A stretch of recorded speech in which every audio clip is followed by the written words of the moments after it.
Samantala, kilo-kilo ng hinihinalang shabu ang nasamsam sa isang bypass operation sa Taguig City kagabi. Arestado rin ang 4 na hinihinalang tulak nito.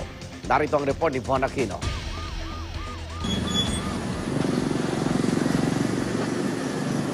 Sa tahimik na kalsadang ito sa tapat ng Heritage Park sa Taguig City, inaresto ang 4 na lalaking nagbebenta ng iligal na droga. Ito'y matapos ang isinagawang buy-bust operation ng PNP Anti-Illegal Drugs Special Operations Task Force at PNP Task Force Tugis bandang alas 2 ng madaling araw.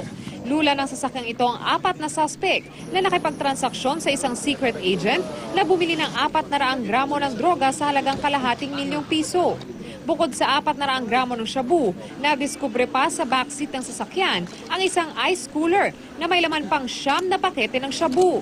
Sa pagtaya ng PNP AIDSOT, nasa 4 na kilo ng shabu ang kabuang nasabat sa grupo. Yung wholesale is more or less 1.4 million ang isang kilo. No?